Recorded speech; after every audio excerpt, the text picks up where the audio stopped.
Hey everyone, welcome back to our channel. If you're new here, please subscribe. I'd really love that. If you're returning, how you doing? Um, what we're going to be talking about right now is chaos, literally. It's called Operation Chaos. And the reason why I picked this one to speak about today is because it's a program that kicked off underneath President Lyndon B. Johnson, and it also has to do with the CIA. So it kind of coincides with the video that I did earlier on the JFK files. Now, this was originally designated as Operation MH Chaos. It was a covert domestic surveillance program run by the CIA from 1967 to 1974. It was initially initiated during a period of intense social and political upheaval in the United States, driven by fears that domestic dissent, particularly anti Vietnam War protests, civil rights movements, and New Left activism, might be orchestrated or influenced by foreign powers, namely the Soviet Union or the CCP, Communist China. That we know now as CCP. Like I said, it was kicked off under LBJ, who tasked the CIA with determining whether foreign governments were behind the growing unrest. Now, the CIA director, Richard Helms, oversaw its creation, appointing counterintelligence chief James Jesus Angleton to supervise, and Richard Ober, OBER, a seasoned operative, to run day-to-day operations. Despite the CIA's charter explicitly barring it from domestic security functions, jurisdiction that belonged to the FBI, Operation Chaos plunged into monitoring American citizens on U.S. soil. Okay. So this operation employed a range of tactics, infiltrating student groups, peace organizations, radical movements with agents, intercepting mail, tapping phones, and compiling dossiers on individuals and organizations. It targeted prominent figures like activists and journalists, and even some politicians suspected of subversive ties. By its peak, Chaos had amassed files on approximately 7,200 Americans and indexed over 300,000 names in a computer database called Hydra, with cross-referenced intelligence from various sources, including FBA, NSA, and also the military. Under Nixon, who took office in 1969, the program expanded even further. And Nixon's administration, paranoid about the leaks and the opposition, leaned on chaos to track dissidents, even as the evidence of foreign control remained elusive. The operation overlapped with other intelligence efforts like the FBI's COINTELPRO, though chaos was distinct in its CIA-led overseas framed approach to domestic targets. By 1973, with the Vietnam War winding down and the scrutiny mounting, the new CIA director, William Colby, moved to terminate the program. Its existence was blown open in December of 1974 when investigative journalist Seymour Hersh published an expose in the New York Times revealing that the CIA's illegal domestic spying. The fallout fueled public outrage, triggered investigations, including the Rockefeller Commission and the Church Committee, which confirmed the program's scope and condemned its violations of civil liberties. Now, Operation Chaos ultimately found no conclusive proof of foreign puppet masters behind the U.S. protest movements. Its legacy is a cautionary tale of government overreach, highlighting the tension between national security and individual rights, declassified documents and subsequent analyses. But like those from the National Archives, or even scholars such as John Prados, Prados, paint it as a product of Cold War paranoia, bureaucratic turf wars, and also a willingness to bend legal boundaries. So what I'm going to do now is I'm going to break it down into key players. The technology used in Operation Chaos and its long-term impact. Okay, so the key players. Let's look at Richard Helms. He's a CIA director from 66 to 73.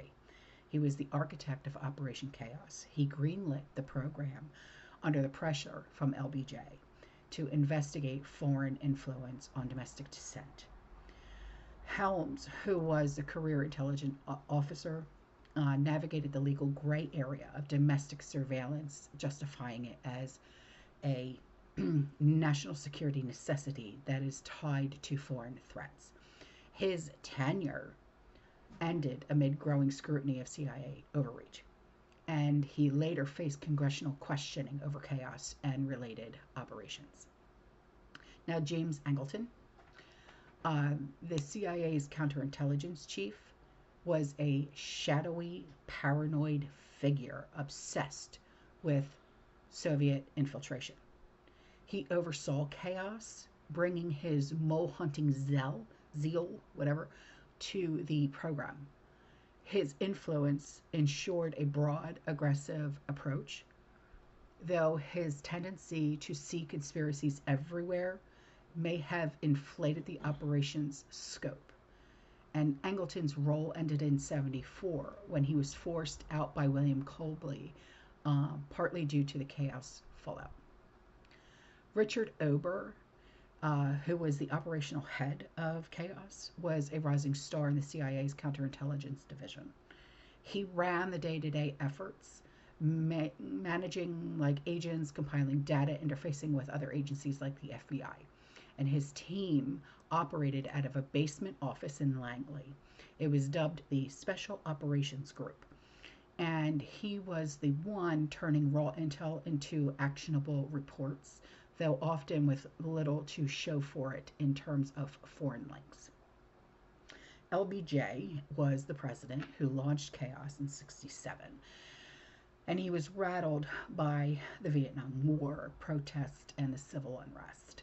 He demanded answers about possible communist backing, pushing the CIA into domestic territory despite its charter, and his role was more as a catalyst than a hands-on manager.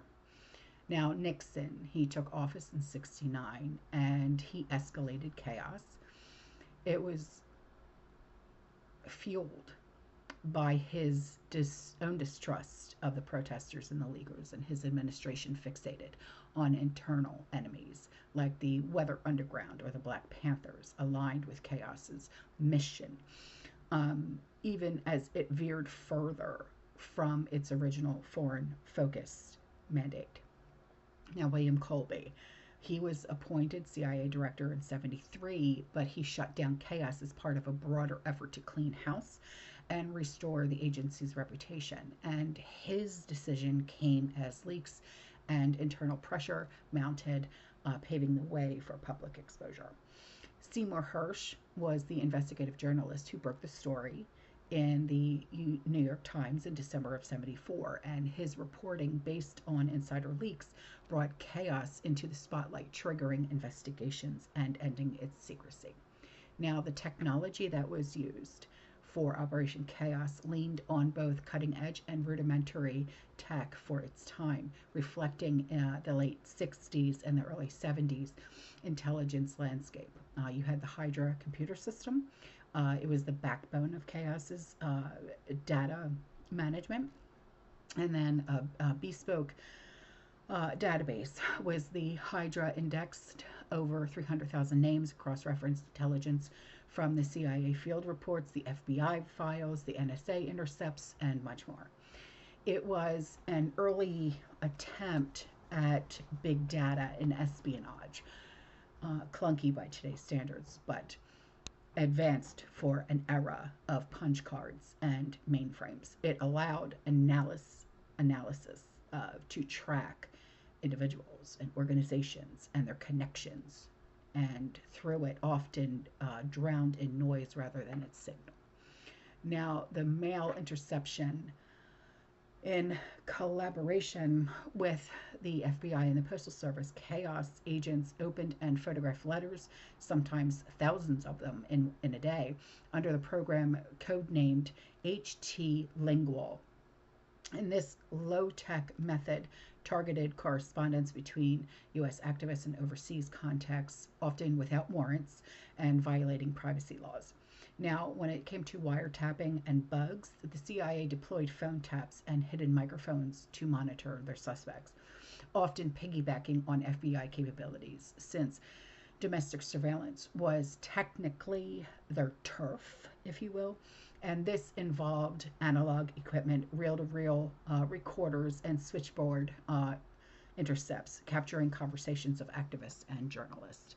Now, when it came to photographic surveillance, agents used portable cameras to document protests, meetings, and individuals, and photographs were cataloged and linked to Hydra entries and building visual dossiers on targets. Now, when it came to human intelligence, or HU Mint, this is the less tech-driven, but it was critical. Chaos relied on undercover agents infiltrating groups like students for democratic society, and these operatives used manual reporting typewriters, coded messages to feed intel back to Langley. So the tech was limited by today's standards, of course. There was no internet, no AI, no GPS, but it was a leap forward in aggregating and analyzing mass data, foreshadowing modern surveillance systems. So the long-term impact: chaos left a lasting mark on U.S. policy, public trust, and intelligence practices. Exposure and oversight. Its revelation by Hirsch in 74 sparked a firestorm. The Rockefeller Commission in 75, Church Committee 75 to 76, Pike Committee in 75 investigated, uncovering chaos alongside other abuses like MK Ultra. And this led to stronger congressional oversight of intelligence agencies, including the creation of the Senate Select Committee on Intelligence and Foreign Intelligence Surveillance Act, or FISA, F-I-S-A, of 1978, which mandated warrants for domestic wiretapping. So, is there an erosion of trust? Yes. The public's faith in government took a hit, okay, and that still stands today. Chaos paired with Watergate and the COINTELPRO fueled perceptions of an overreaching of the deep state. Okay, that's a term that you still hear today, deep state. The skepticism persists, often resurfacing in debates over the NSA programs or data privacy. And the CIA reforms internally. The CIA reined in domestic operations, and Colby's termination of chaos and Angleton's ouster signaled a shift toward stricter adherence to its foreign-focused charter, and the agency adopted clearer boundaries through critic-argued loopholes, but they still remain. And is there a precedence for surveillance? Well, the use of Hydra and a mass data collection prefigured modern tools like PRISM or metadata sweeps post 9/11. And it showed how intelligence could pivot from targeting and spying to broad monitoring, a trend amplified by today's technology. Now, the civil liberties debate, the operation galvanized advocacy for privacy rights. Groups like the ACLU gained traction, the legal challenges to surveillance grew, and it's a thread that runs through current fights over Section 702 of the FISA, or big tech data practices. So chaos didn't topple governments or win any wars here, but it reshaped how Americans view power and privacy. Okay, so now let's dive deeper into the key players and the technology and the long-term impact of chaos, expanding on each with more detail and nuance, if you will. So, Helms, right? He wasn't just the CIA director who signed off on chaos. He was a Cold War pragmatist who saw the agency as a shield against chaos. Ironic as it is, but given because of the program's name, I mean, but he'd risen through the OSS in World War II and carried a world view shaped by Soviet espionage threats. When LBJ pushed for answers on protest movements, Helms didn't flinch at bending the CIA's charter, arguing that foreign influence justified domestic action. His testimony during later investigations was evasive. He famously told Congress in 1977 that he never lied, but he had been incomplete. Yeah, so like half truth type thing. And he was reassigned in 1973 under Nixon, narrowly escaping the program's public implosion. But his legacy is tied to chaos's ethical stains. So, James Angleton, okay, he was the CIA's resident enigma, a chain-smoking poet turned spy master whose obsession with Soviet moles bordered on paranoia. Known as the Gray Ghost, he ran counterintelligence with an iron grip, and chaos was his playground. He believed domestic radicals might be Kremlin puppets, and a theory he pushed despite the evidence. His influence made chaos sprawling and unfocused, and agents chased tangents like student poets with vague overseas ties.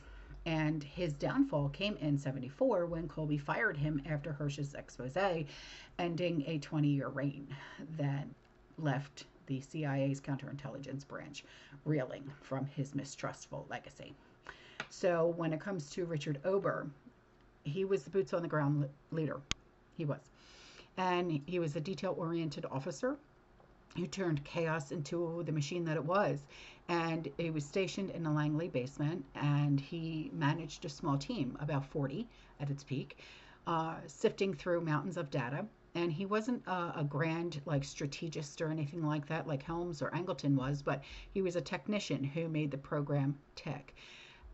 He liaised with the FBI, dodged legal pushback, kept Hydra humming. Post-chaos, he faded from the spotlight. But, really? My dog, sorry. But his role showed how mid-level operatives could amplify high-level overreach. So when it comes to LBJ, his role was less direct, but it was pivotal. By 67, he was the president under siege. We all know why. Vietnam was unraveling, cities were burning, and he saw conspiracies in the smoke. His August 1967 order to Helms wasn't a formal directive, but a blunt demand.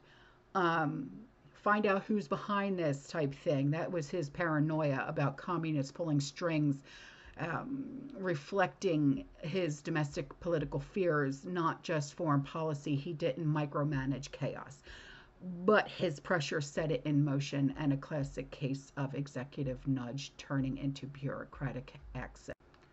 Okay, so now let's talk about Nixon and his part. He took chaos to new heights, driven by his own vendetta. He saw protesters as traitors and leakers and existential threats. Think Pentagon Papers, not just campus marches. His aide, Tom Charles Hudson, pitched the Hudson Plan in 1970, a broader domestic spying scheme that overlapped with chaos's goals, though it was shelved after FBI resistance in Nixon's White House didn't run chaos day to day, but cheered its expansion, blurring the lines between foreign and domestic enemies until Watergate's shadow forced a reckoning.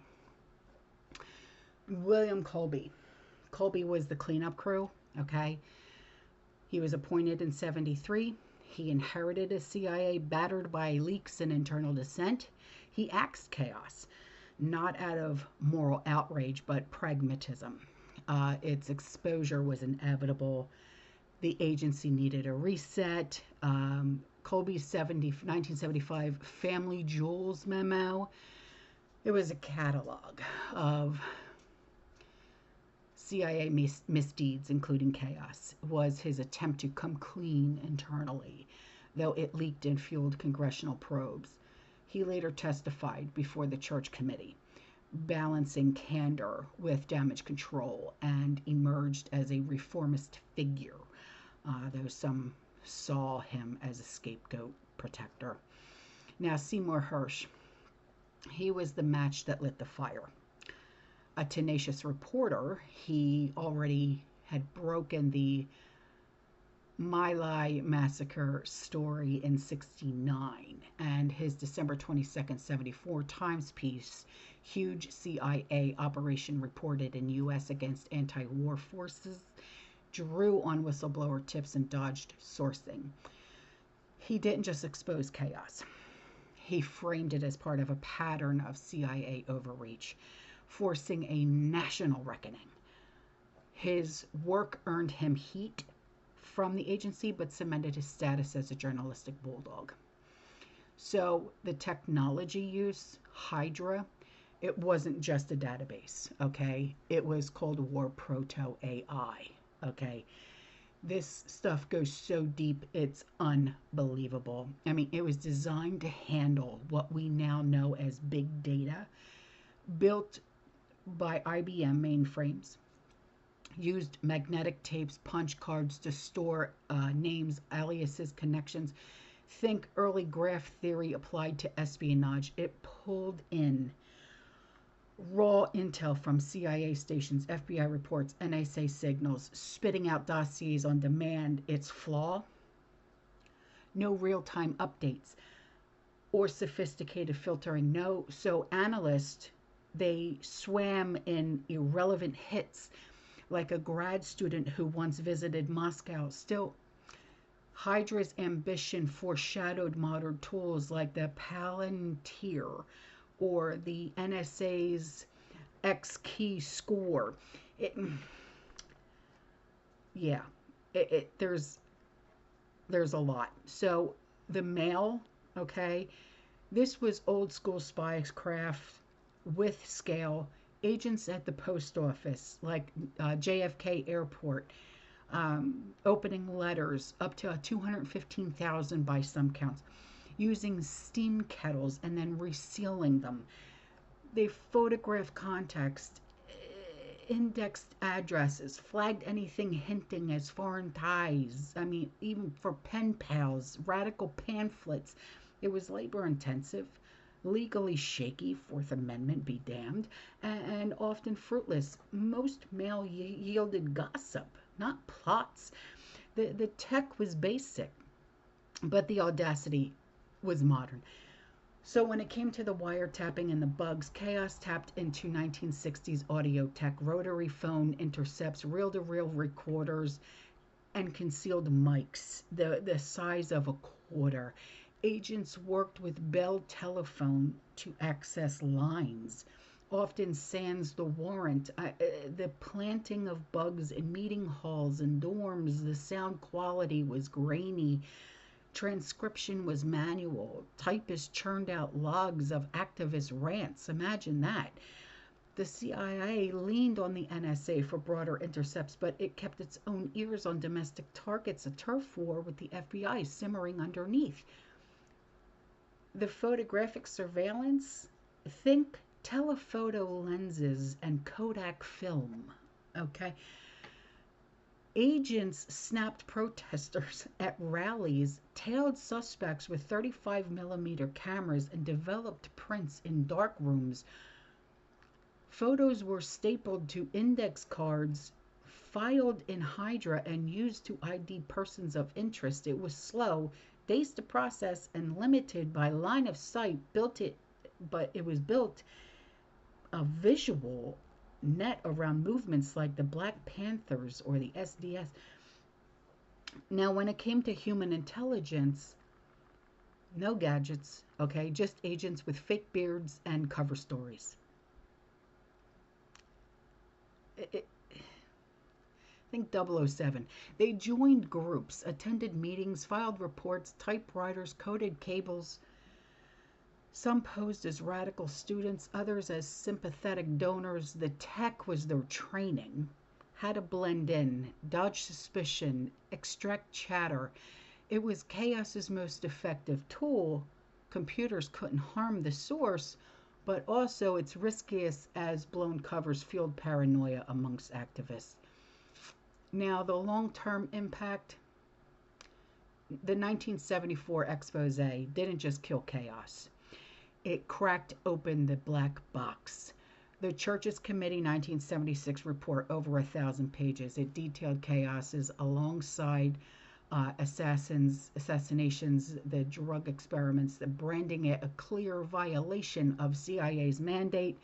The FISA in 1978 was a direct response, requiring court approval for domestic surveillance, a leash, a chaos never even had. Permanent intelligence committees in Congress followed, though critics say they've since softened, letting post 9/11 programs like PRISM, ECHO, Chaos, Spirit, yeah, right, erosion of trust. Chaos hit a public already reeling from Vietnam lies, Nixon's break ins. Polls from the 1970s show trust in government cratering. It still is, down to 36% by 1976, the year I was born, per Gallup. It wasn't just the CIA, the whole alphabet soup became subject. The cynicism lingers. Think Snowden leaks or QAnon riffs on deep state. Chaos did not invent distrust. Okay? It poured gas on the fire. Colby's purge was not cosmetic. He slashed Angleton's fiefdom, killed overlapping projects, rewrote internal roles to keep the CIA offshore. The 1982 Intelligence Identities Protection Act, while aimed at leaks, reflected a post-chaos push to tighten discipline, yet the agency's culture didn't fully pivot. No. Rendition programs, Guantanamo later tested those reforms, showing old habits die hard. Chaos was a dry run for the digital age. Hydra's indexing prefigured metadata scoops, mail intercepts hinted at email scans. When the NSA's Stellar Wind program vacuumed up calls after 9/11, it was chaos's ghost. Scale and tech upgraded, legality still debated. Tech firms like Google now dwarf what Ober's team dreamed of, raising questions. Did chaos normalize mass monitoring? The ACLU sued over Chaos's files in the 1970s, winning releases from some targets, but privacy became the rallying cry. Think 1974 Privacy Act, limiting federal data grabs. Today's battle over TikTok bans or Apple's encryption stance traced back to that shift. Chaos didn't invent the tension between security and freedom, but it made it a household fight. This is the fuller picture. Players with their quirks, tech with its limits, and a legacy still echoing. What are your thoughts? That's all I got to say. I will see you guys in the next one. You stay safe, you stay positive, you keep prepping, and as always, fearless. Ciao.